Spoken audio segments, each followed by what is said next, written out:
less than a month after winning the Conservative Party of Canada (CPC) leadership. Opposition leader Pierre Poilievre is leading the polls as Canada's choice for Prime Minister. Yes, and this was a real poll conducted by Global News, not one of those online surveys that are about as informative as calling up your friends and family to take the pulse of the nation.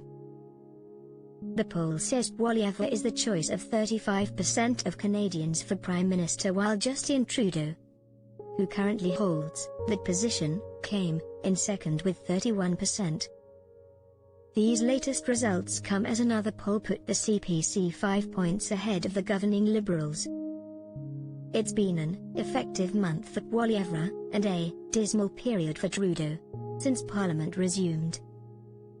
Trudeau spent much of his time abroad, auditioning as a piano bar singer in London, and meeting with foreign leaders. When he bothered to attend question period, he appeared sluggish, being tethered to dust-laden talking points that seemed glaringly out of sync with reality and being bested by Poilievre House exchanges. There was a famous incident in 1979 when Senator Ted Kennedy, DMA, was gearing up his presidential campaign to bring down his fellow Democratic president, Jimmy Carter. Carter, of course, was knee-deep in inflation, urban crime, and bad hair days, and Kennedy was the heir apparent to brothers John and Robert, just biding his time to take the White House back. In an overall tough interview, veteran CBS journalist Roger Mudd threw Kennedy what should have been an easy softball question, asking him why he wanted to be president. You'd think Kennedy would have been rehearsing that one for a decade or more. But there was a long pregnant pause before Kennedy could even begin to respond, and not answer the question. From that moment on, the campaign was over for Kennedy. I'm not sure if any of Trudeau's uber-friendly journalists on Parliament Hill asked him that same question.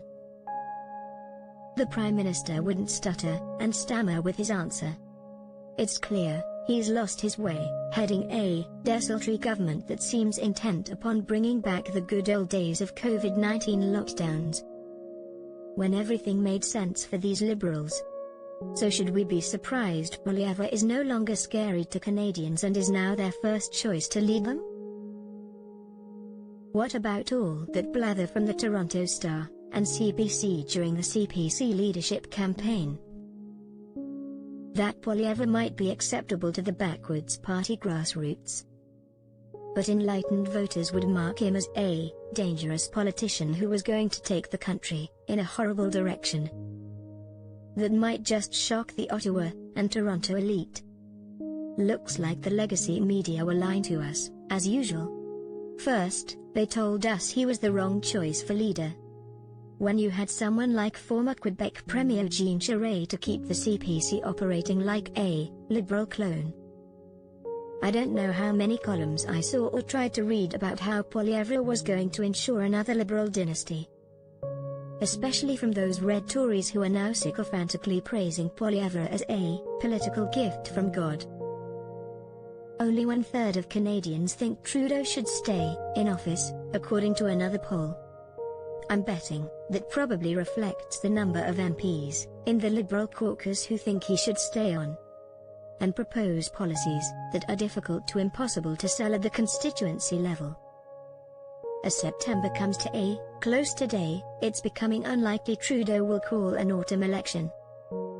He never stays in Canada long enough to do so.